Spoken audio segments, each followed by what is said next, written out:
नमस्कार। उम्मीद करता हूँ कि आप अच्छे होंगे और आपकी पढ़ाई अच्छी चल रही होगी। पिछले ट्यूटोरियल में हम लोग बात कर चुके थे हेड्स अप व्यू टूलबार की। वहाँ तक हमने जो है कुछ इंट्रोडक्शंस देखे, सॉलिडवर्क्स के बारे में कुछ जाने। अब हमारा जो स्टेप है वो होगा कि हम ऑब्जेक्ट को कैसे बना पाएंगे। तो ऑब्जेक्ट बनाते समय हमें कई चीज़ों की ज़रूरत पड़ती है, जैसे रेफरेंस के लिए कुछ चीज़ों की ज़रूरत पड़ेगी। जब तक हमारे पास कोई प्लेन नहीं है, जब तक हमारे पास कोई सपोर्ट नहीं है, तब तक हम कोई ऑब्जेक्ट नहीं बना सकते, क्योंकि यहाँ पर जो ये स्पेस दिखाई दे रहा है ये बिल्कुल वैसा ही स्पेस की तरह है जैसा आप बाहर देखते हैं। और स्पेस में किसी चीज़ को डायरेक्ट ठहर जाना बहुत कम केसेज में ये संभव होता है। तो फिर हमें यहाँ पे काम करने के लिए किसी न किसी प्लेन की ज़रूरत पड़ेगी, और वो प्लेन आपको बनाना नहीं बल्कि बना हुआ दिया गया है, जैसे front plane, top plane, right plane और ओरिजिन। तो ये प्लेन बाय डिफ़ॉल्ट हाइड रहते हैं। अगर मैं इनको आइसोमेट्रिक में कर लूँ तो आइसोमेट्रिक का मैं शॉर्टकट बता चुका हूँ, Ctrl+7। यहाँ पर देखिए हमारे पास है फ्रंट प्लेन, टॉप प्लेन और राइट प्लेन। हमें जिस पर भी काम करना होगा हम उस प्लेन को सेलेक्ट कर लेंगे, और फिर यहाँ पर एक छोटा सा टूल आ रहा है जिसका नाम है स्केच। इस पर क्लिक करेंगे तो फिर ये हमें ऊपर रिबन में दिखाई दे रहा है कि 2D टूल्स शो हो रहे हैं। हम अब चाहें तो यहाँ पर कोई भी टूल की सहायता से और कुछ भी बना सकते हैं, लेकिन बनाने के बाद हमें इससे बाहर निकलना होता है 3D में कोई टूल अप्लाई करने के लिए। इसलिए हम एग्जिट स्केच का यूज़ करते हैं। ये हम यहाँ से भी कर सकते हैं और यहाँ से भी कर सकते हैं। जैसे हम करते हैं, ये जो कलर होता है ब्लू वो हो जाता है ग्रे कलर में, और यहाँ पर हम आ गए हैं। देखिए 3 एक्सेस हमें दिखाई दे रहा है, मतलब जो स्केच है जो हमने बनाया है वो तो 2D में है, लेकिन मोड कौन सा है? 3D है। इस मोड में हम इस पर कोई भी 3D टूल अप्लाई कर सकते हैं, और इसमें हम मटेरियल जोड़ सकते हैं। तो इससे संबंधित हमें कुछ रेफरेंसेज की देर से बेर जरूरत पड़ती रहती है, तो उसी चीज़ को हम देखने जा रहे हैं। पहला चीज़ आपने देखा कि रेफरेंस के रूप में क्या है, पहले से बनाए गए प्लेन है। ये 3 प्लेन उसकी प्लेस चेंज नहीं होगी, लेकिन मान लीजिए कि आप यहाँ पर काम करते हैं, तब तो ठीक है आपके लिए कि चलिए हम यहाँ पर काम कर लेंगे, प्लेन दिया है तो। लेकिन अगर इससे इर्द गिर्द ऊपर काम करना पड़ा, नीचे काम करना पड़ा, तो फिर ये प्लेन को तो हम खिसका कर ले नहीं जा सकते, वो तो वहीं पर रहेगा। तो इसके अलावा जो यूज़ करते हैं उसको रेफरेंस ज्योमेट्री बोलते हैं, जिसके अंतर्गत प्लेन भी आ सकता है, कोऑर्डिनेट सिस्टम भी आ सकता है, पॉइंट भी आ सकता है, एक्सिस भी आ सकता है। तो आज हम जानेंगे इसके बारे में।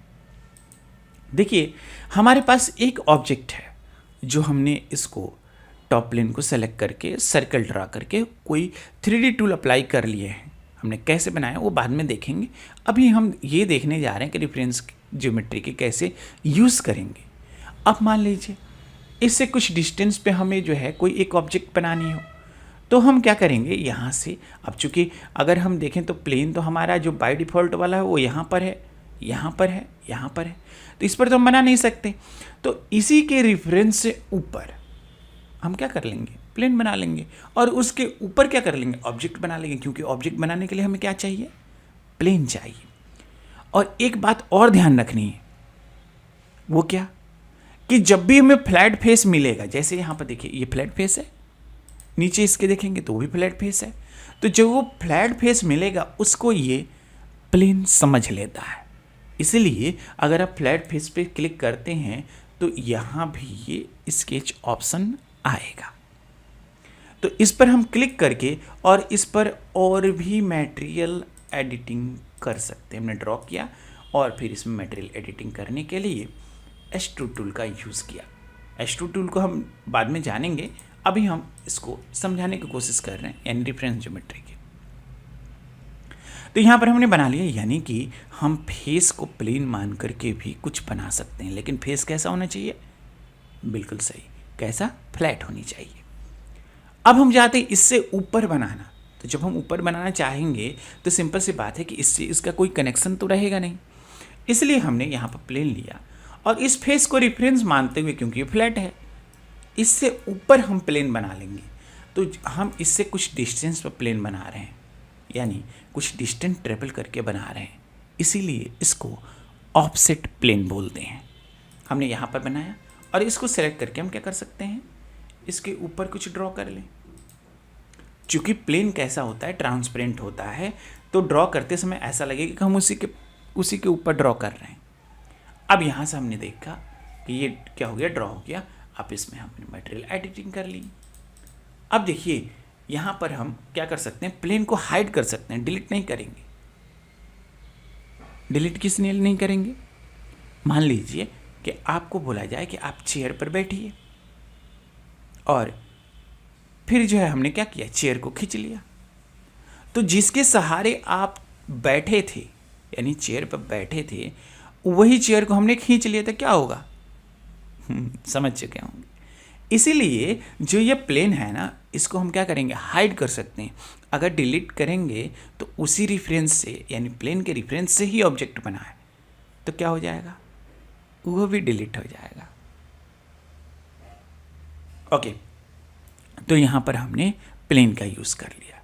ठीक उसी प्रकार से यहाँ पर और भी चीज़ें हैं। एक्सिस है, जब दो प्लेन एक दूसरे से मिलते हैं तो जहाँ पे इंटरसेक्शन पॉइंट होता है, जहाँ पे जो प्लेन मिलेंगे, वो जैसे हमने यहाँ पर सेलेक्ट किया फ्रंट प्लेन और यहाँ पर सेलेक्ट किया राइट प्लेन, तो देखिए दोनों जो है प्लेन एक दूसरे को इंटरसेक्ट कर रहे हैं, बिल्कुल कर रहे हैं।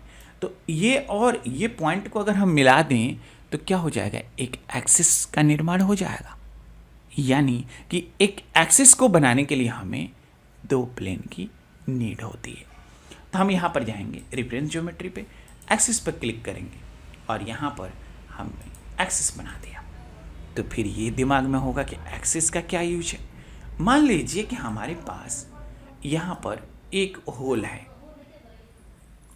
और हम चाहते हैं कि ये होल चारों तरफ बन जाए, तो फिर कहीं ना कहीं हमें सेंटर पॉइंट या फिर एक्सिस की जरूरत होगी, जो ये बताएगा कि ये हमारा सेंटर पॉइंट है, यानी कि एक्सिस है और इसी के अबाउट होल को घूमना है। तो इस केस में हम एक्सिस का यूज करते हैं, यानी कि कोई भी अगर हमें सर्कुलर वर्क करना है तो फिर हम क्या करेंगे, रेफरेंस के रूप में एक्सिस ले सकते हैं। देखिए हमारे पास है ये एक्सिस और हम चाहते हैं कि ये एक होल है, वो क्या हो जाए, उसके चारों तरफ बन जाए।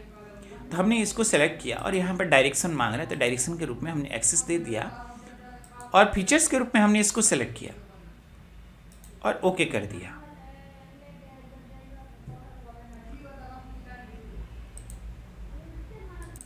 नेक्स्ट अगर रेफरेंस ज्योमेट्री में बात करें तो है पॉइंट।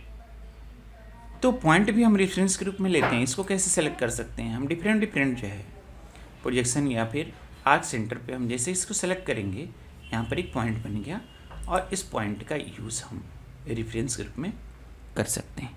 इस वीडियो में इतना ही, मिलेंगे नेक्स्ट ट्यूटोरियल में। Till then bye and take care.